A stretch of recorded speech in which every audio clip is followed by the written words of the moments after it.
Oratorio, Israel and Egypt. Wonderful, wonderful masterpiece. We're preparing for what I would say is Handel's best piece, is Israel and Egypt.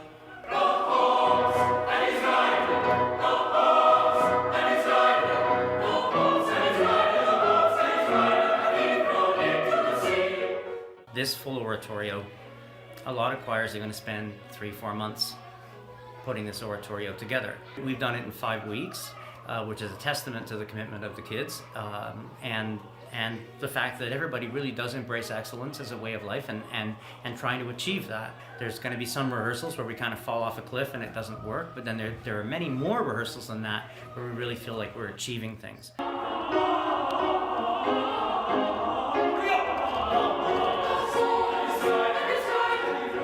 I founded the choir. It's called CAELIS Academy Ensemble, and the composition of the choir itself is in the old European monastic tradition, which became the cathedral tradition of people learning music together. Sopranos made up of boy and girl choristers, and altos, tenors, and basses made up of adult choristers who are in a mentoring role with the younger people. You're singing at a professional level, and it's like there's a certain technique that's required, and you always feel like you have to continue practicing to get better, and staying in it for many years, you build so much from that. I really enjoy the experience of working with other singers at a very high level. This is my 7th year with Matthew Larkin. The oratorio itself is a setting of 2 portions of the book of Exodus, where the people of Israel, or the Israelites, were enslaved in Egypt.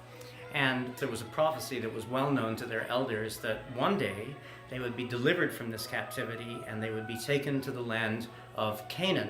But it ended up being quite an adventure, and it was required for the Lord to intervene in all kinds of places, which he did by bringing all kinds of tribulations upon the Egyptians. So there's all manner of flies, there's frogs, there's locusts.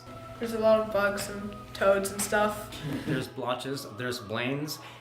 There are all kinds of terrible things that happened in order to distract the Egyptians while the people of Israel fled and went to Canaan. Our concert will be hosted by Eric Friesen. Eric Friesen, who is an awesome guy and one of the most erudite and cultured, learned men in all of the country. Now, he used to host, as many people know, a very popular classical music show at the CBC Ottawa studio, which was called Studio Sparks. And I was fortunate to be a guest on that show a few times, and I got to know him that way. And I grew up in Kingston, Ontario, which is where Eric currently lives. And how this came about was that I saw Eric at my parents' Boxing Day party, which was in Kingston, which is a big society affair in Kingston. And there he was across the room, and I hadn't seen him for a while, and I was like, hey, how you doing? And I happened to bring up, he goes, well, I really want to hear CAELIS sometime. And I said, well, February 8th, we're doing Israel and Egypt, and it's one of my favorite oratorios. And I'm just like, well, what you should do is come and host. Well, what will I do if I host? Well, there's 2 parts to the concert, part 1, part 2 of the oratorio. And what you can do is you can just do a little bit of interpretation for the audience in terms of bring them into the story, and then they're going to hear it musically proclaimed.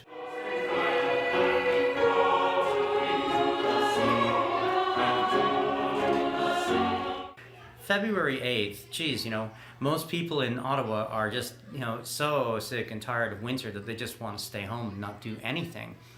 But it's worth the effort to come and hear really, really beautiful music, proclaimed, played, sung, performed in a way which I think is really going to be engaging and encouraging for people to hear. So in turn, I would encourage people really to make the effort to come out to this concert, because you'll be so glad that you did. Israel and Egypt!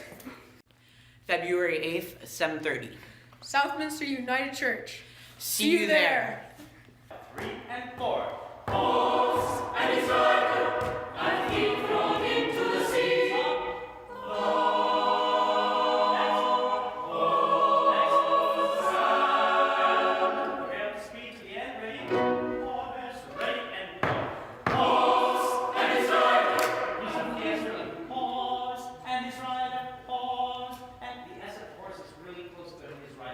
Ready? And 3 and 4.